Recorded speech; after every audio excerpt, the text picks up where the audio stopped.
Hi, my name is Phil Hassard. I'm a professor here at Robert Gordon University, and I'm responsible for all the simulator activities for the students and external clients. How do you see simulators playing a part in the oil and gas industry, particularly with the need for a new, younger workforce? How will this encourage a new generation of workers? Well, they're fantastic facilities. I've been around them nearly 20 years now, and I've used them in all different guises, whether it's experienced people, graduates, or actually training up new crew members. And we see a big step change now in the oil and gas industry with younger people coming into the industry, and the simulators are fantastic for that. So competency testing, making them familiar with the environments they're about to go in, and actually letting them do hands-on exercises using the facilities. So we see them as a great advantage for the younger generation. And how are simulators helping RGU to position itself as a global leader? Are there any examples you can share with us about how the use of them is encouraging closer links with industry? Yes, I mean, at Robert Gordon University in Aberdeen here, we've now built up a reputation on managed pressure drilling and high pressure, high temperature training courses for external clients. Most of the wells have been drilled in the North Sea, including one that was drilled in Asia.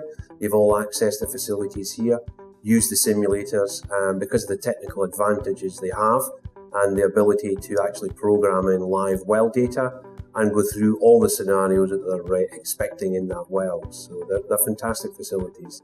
This one here we're standing beside, this is the one and only one that has a decommissioning package on it. And that one is viable for the North Sea here, for the activities in decommissioning.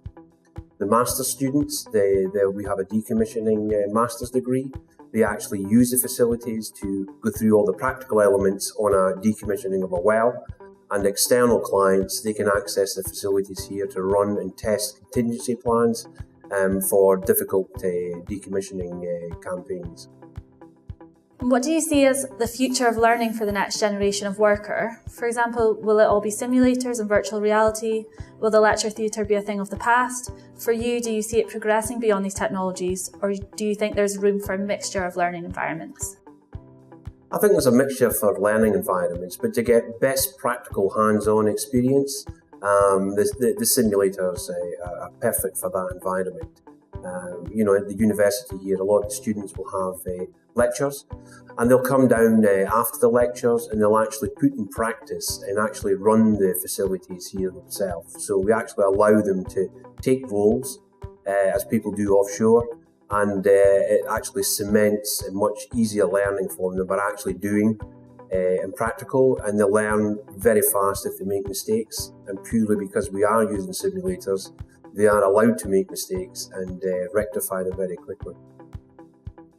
How do you see simulators helping students' learning and knowledge retention?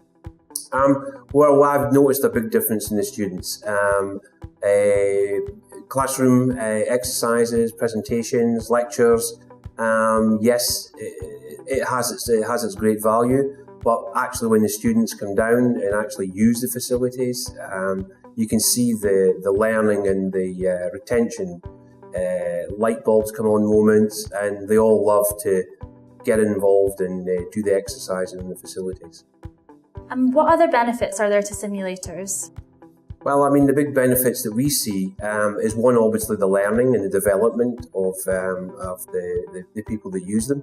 But for external clients, we've seen a big change in their usage of these facilities. For example, we've had a number of oil companies access the facilities here. Obviously, we have the conventional simulator behind us, and we also have the 6000 cyber system.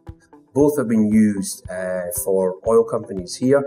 And drilling campaigns, they've actually programmed in live well data, they've ran through the well data, they've actually changed a number of procedures, contingency plans, and purely just based on the simulator, there's millions of dollars been saved for these companies actually accessing the facilities here locally.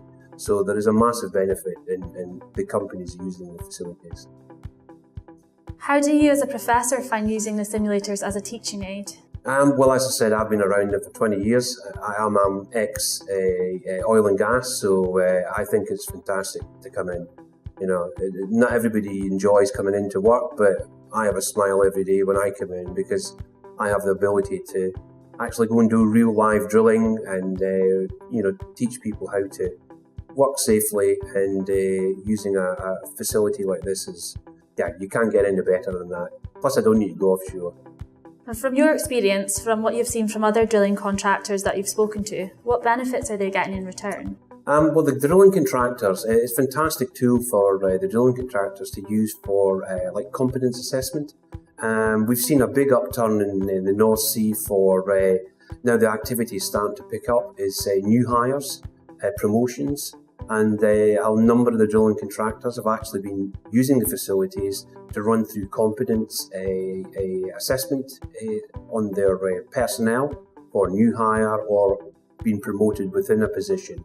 And the value they see is they can't get that anywhere else. So by having the facilities, it's a safe environment. We can go through all the checks, and they can then have a tool then to then know exactly the status of that individual being assessed.